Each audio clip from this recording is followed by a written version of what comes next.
আসসালামু আলাইকুম ওয়া রাহমাতুল্লাহি ওয়া বারাকাতুহু। মানুষ জন্মের পরে কিশোর কালে বলে পুরা পৃথিবীটা আমি পাল্টি দেব,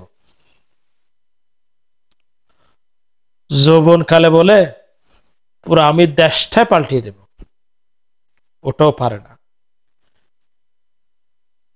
তারপর কৈশোর কালে বলে আমি সমাজটাই পাল্টিয়ে দেব, শেষ প্রান্তে গিয়ে বৃদ্ধ বয়সে গিয়ে বলে আমাকে নিজেকে পাল্টাতে হবে। তাই বলি আমার সমাজের, বিশেষ করে আমার এলাকার, আজকের ভিডিওটা ধারণ করতেছি বিশেষ করে আমার এলাকার যারা নতুন প্রজন্মের আগামী দিনের ভবিষ্যৎ মনে করতেছি আমরা, তাদের উদ্দেশ্যে আমি বলি, তোমরা এখনো টের পাচ্ছ না তোমরা কি করতেছ। তোমরা যাদের পিছনে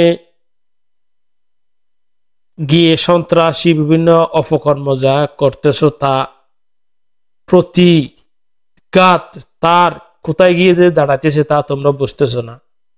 আর যার পিছনে তোমরা কাজগুলি করতেছ, অপকর্ম, দখলবাজি, বিভিন্ন ধরনের অকর্ম যা করতেছ তা তোমরা এখনো বুঝতে, তোমরা এখনো কৈশোর, এখনো যৌবন, তোমরা এখনো বুঝতে পারছো না তোমার আগামী ভবিষ্যৎ, তোমাদের লাইফটা কি কত বড় ধ্বংসের দিকে ঠেলে দিয়ে চলে যাচ্ছে। যে করতেছে সে তো চলে যাবে, সে তো চলে যাচ্ছে, তার রঙিন সংসার, রঙিন দুনিয়া, তার রঙিন জীবন যাপন তো শেষ। এখন তো এর বুক বিলাসিতা যা করছে তার আর হিসাব দেওয়ার পালা, তার এগুলির জবাবদিহিতা করার পালা আসছে। মানুষের দুইটা দিক থেকে, এক হলো রঙিন কাল আর একটা হলো জবাবদিহিতার কাল। রঙিন কাল তো এর শেষ, এখন তো জবাবদিহিতার কাল আসতেছে, ভবিষ্যৎ আরো আসবে। তো তোমরা যারা করতেছ, যেগুলো করতেছ, এখনো সংশোধন হওয়ার তোমাদের সময় আছে, তোমরা এখনো সংশোধন হয়ে যাও, না হলে তোমাদের পরিণতি কি হতে পারে তোমরা পূর্ব ইতিহাস থেকে জেনে নাও, ইতিহাস থেকে শিক্ষা নাও।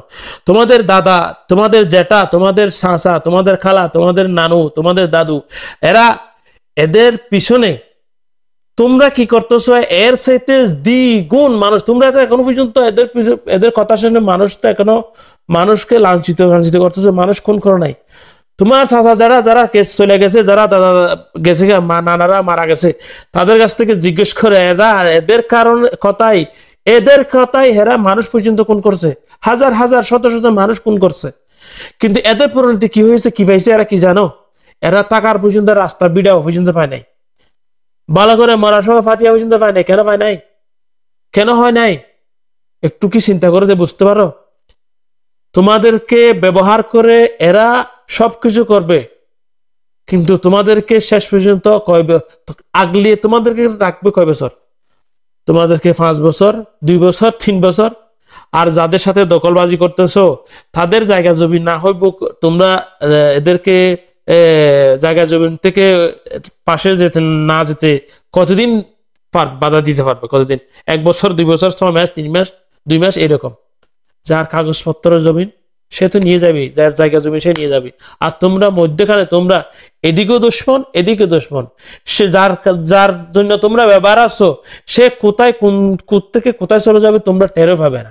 আর তোমাদেরকে নিয়ে চিন্তা ভাবনা করার এর সময় থাকবে? এখন ইয়ানফসি বলবে এখন, যখন বৃদ্ধ বয়সে যে একটা কথা বলে না, ইয়ানফসি, তোমরা তখন ইয়ানফসি আল্লাহর কাছে মাপ চাওয়ার সময় পাবেন।